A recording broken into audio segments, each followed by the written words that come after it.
Guys, welcome to Better Bachelor. My name is Joker with a face for radio and a voice for print. I just noticed today, whenever I wear a black t-shirt, I'm a floating head. I'm going to have to get some more colored t-shirts. I mostly stick to blue and black because of everything.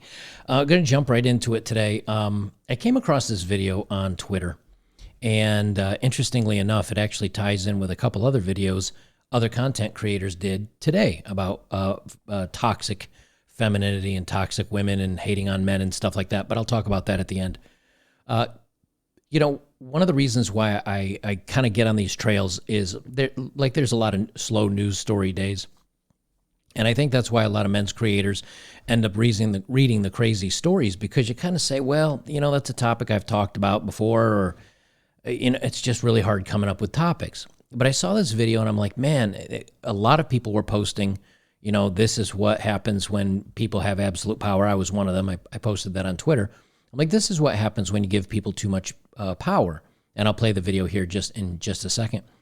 And then it made me think, like, what a toxic woman. And then I said, lots of women are toxic today. And I thought, you know what? Toxic femininity is never talked about. As a matter of fact, doing a search for these stories and trying to find something relatable, it was almost impossible to find the two words connected together. But when you're a man, everything that men do that women don't like is toxic. They were raised by a toxic father. It has to do with the patriarchy or something else. I'll save my rant for the end so you guys can get right into the news. But I want you to listen to this cop and everything she has to say. But I want you to hear her attitude. Now, her attitude is toxic, but somebody taught this to her. And whether it was movies or TV or the 90% of women that are the teachers, since there's no men teachers anymore, or a stay-at-home single mom or whatever, somebody is teaching her that this kind of attitude is okay. Let me make sure my volume's on for this. PSA to everyone out there. I'm speaking for myself, but I'm probably speaking for a large majority of other officers out there. If we're driving on the freeway in our police car, get the out of the way. Get the out of the way. If you merge and we follow behind you and we merge too, you're probably in trouble. Best way to find that out is get the out of the way. I can go 90 miles an hour. You can't. You can't do that. So get the out of the way. If us officers stay behind you long enough, we can find a reason to pull you over. So you might as well get the out of the way. Super simple. That's all. You're welcome.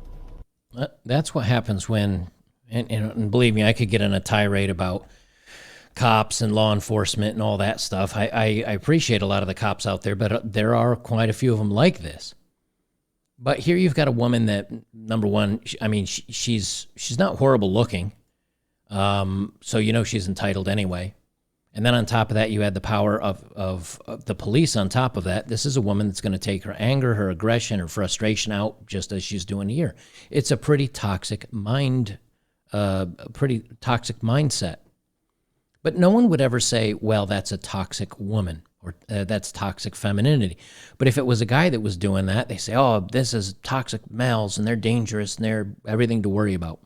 I'll tell you right now, I was a law enforcement officer in the military, and I can tell you I have many friends, many being 3 friends that are law enforcement officers. One's in California and the other 2 are down south. They can't just speed to speed unless you're running code, unless you're going to a call. You're not supposed to be doing anything illegal. You are told you have to abide by the rules of the road. She can't go 90 just because she feels like it. You don't have to get out of the way just because she feels like it. But this toxic mindset got me thinking. And I said, you know something? Let me do a search for toxic women.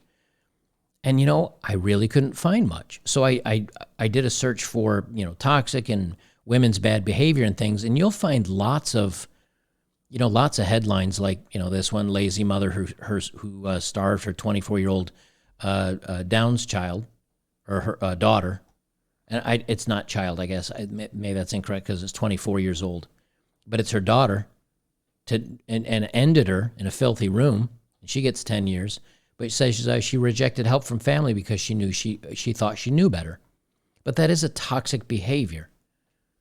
I'll jump through these. I'm not going to read all the way through these, but I'm going down a train here.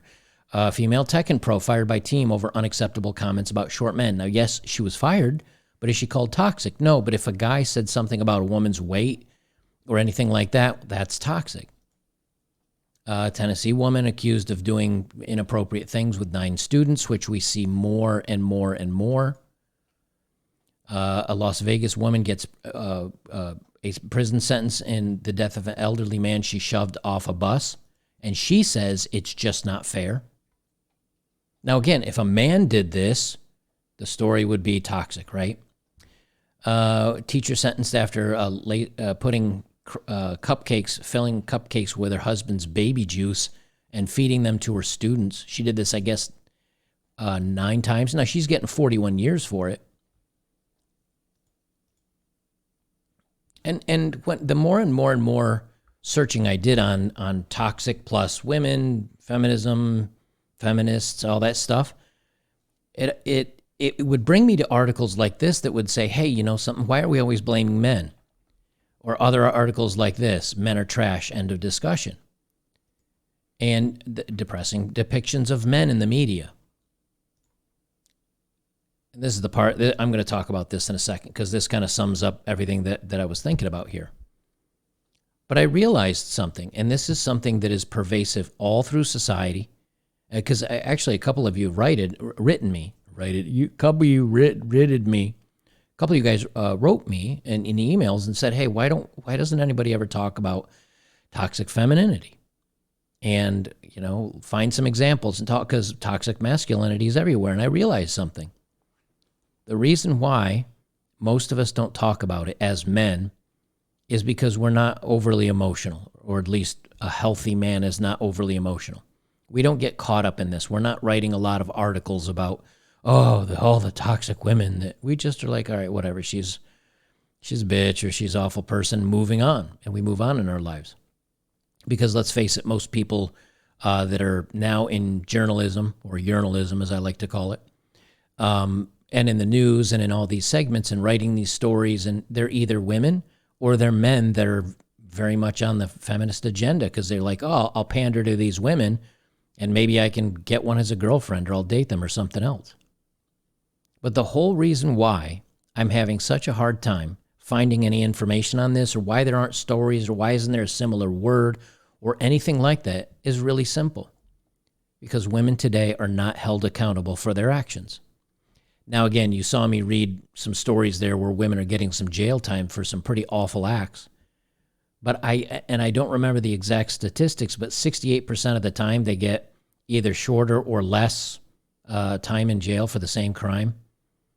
They're convicted 30, 40, 50%. Again, I don't remember these numbers, so please don't think I'm just pulling these out of the air. But it's a significant amount. They're given easy mode. Even if when they do something bad, in many cases, they're treated like children. Like, oh, they didn't know any better. Oh, it's just a woman. It's nothing to worry about. Oh, you know, men are held accountable for every action, every mistake, every choice they make, everything. But now today, if women want to be, quote unquote, toxic on a dating app, and they want to say, I don't date any man under 6 feet tall, that's acceptable. But a guy that puts on a profile, I don't date any woman over 150 pounds, bing, bing, bing, he's toxic, right? Matter of fact, if enough people complain about his profile, even if he's a paid member of Tinder or some of these, Bumble or any of the others, and he paid for the upgrade, he'll get removed. He'll get booted right off of there. It's a one-way street, and women are always given passes. So one of the reasons why society, men's channel like mine talk about it, but society as a whole and men and everybody else just doesn't talk about toxic femininity, is because they're not held to account. They're treated like children. They're given free passes. And I'll finish it off with this. I didn't want to make this incredibly long, but it's right now, it's like I said, it's kind of a slow news period. So it's kind of hard to find topic, because I just run out of topics. I'm like, I don't even know what I want to talk about. I got almost coming up on 800 some odd videos out there. I kind of feel sometimes like I've covered it all, but the problems keep happening. And not everybody goes back and watches my older videos. So I'm like, well, let me do this one again, but like same theme, but on a new thing. This is from Forbes.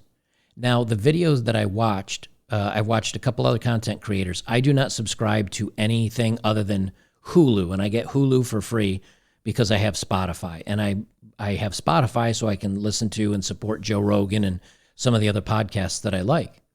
So so Hulu came free. That's the only one. I don't have Netflix. I don't have HBO. I don't have any of these others. I won't give them my money because they hate me. They hate me as a straight dude. They hate me as a man. They hate me because I'm white. They hate me because of everything. So I'm not even going to give them the money.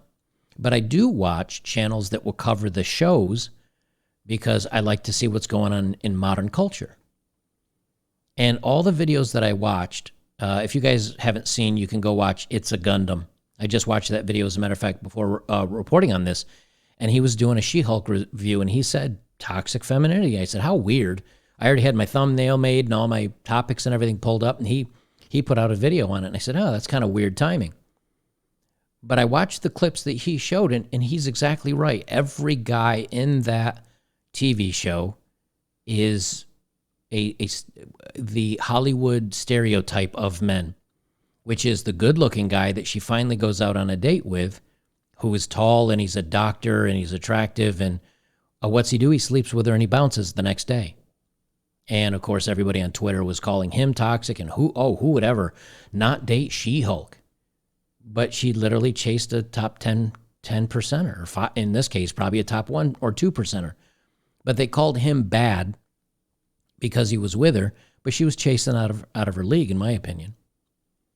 And then in many times, like the other dates that they showed her, I guess she was speed dating or something, the other dates they showed her going on, these guys were average guys, but they overemphasized their stupidity, how jerky they were, how awful they were.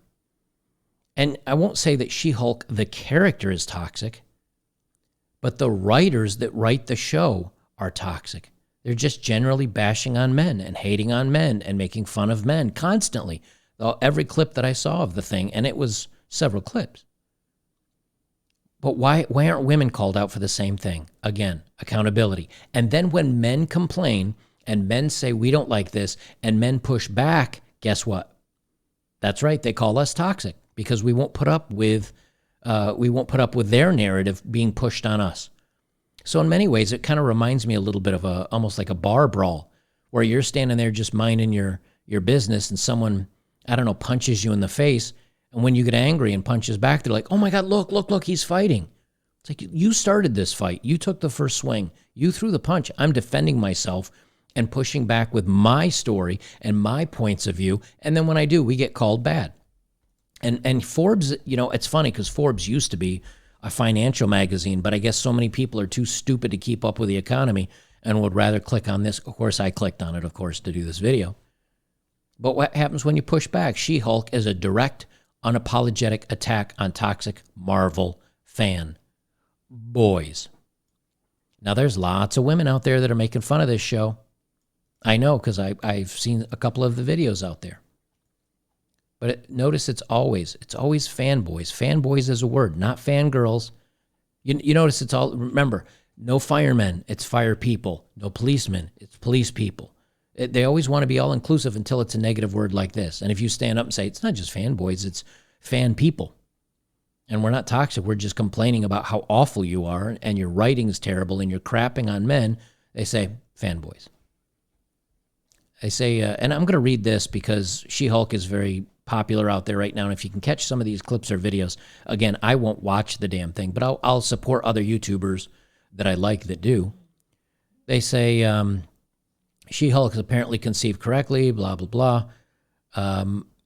They say, while the show has an explicitly pro-feminist messaging from the first episode, as Jen juggles the double standards for female superheroes, an episode... Now, let me pause there for a second. What double standards?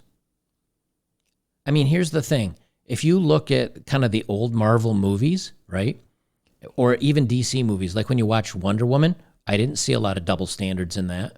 As a matter of fact, she was treated pretty equally to Batman and Superman. So what double standards are there? We don't know. They don't come with receipts. They just make up this storyline. They just say, oh, well, we have to, there has to be double standards because my Hollywood or my fanboys or my men or whatever. But the whole thing is here, they're even saying it's explicitly pro-feminist. No, it's not. It's misandrous. They're saying it's pushing a woman's, storyline and importance of a woman. But the only way they're elevating her is crapping on men. That's the only way they've done it. The whole thing is just a I hate men show. They say in episode 3, She-Hulk goes directly at these kind of toxic fans with an entire montage focused on a bunch of dudes saying she's too derivative of an emasculated Hulk or debilitating, whether or not she was bangable. But here's the thing, right? Do you know who wrote this? Women. So this is women writing men and how they think men behave towards women. And then when you say that is not an accurate representation of men, yeah, there's men out there like that, but you're literally treating every man as if they're crap. This is BS and this is awful writing. They say, oh, you're toxic. When in reality, these writers and the whole storyline is about how the women are being toxic. And I'm not going to read through this because it's all crap, but you guys get the idea. And so, the good news is, guys, that in many ways, I think this is fine. It's real easy to rage against the machine and say, oh, you know what, I'm just going to do X, Y, Z or screw it. But I can tell you this, because of advertising, because of these companies, I find other companies that don't pander to this kind of stuff, and I give them my money, and I buy their brands. And if there's no equivalent brand, I skip it. I haven't paid for a Hollywood movie now in...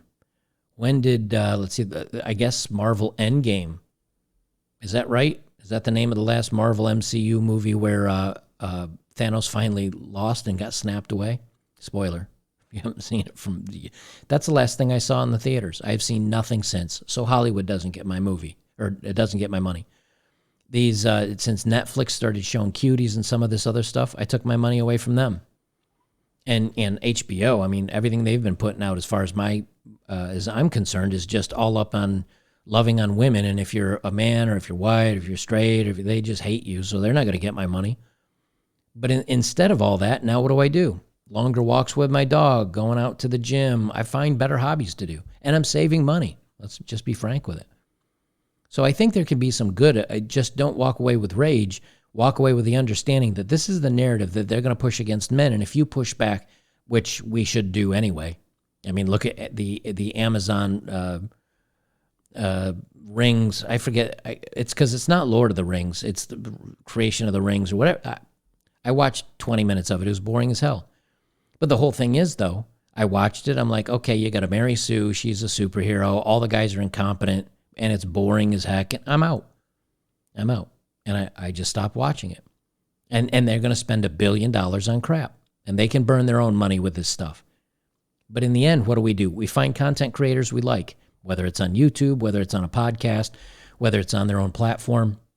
And good men, strong men, smart men, able men are now starting to come together a little bit.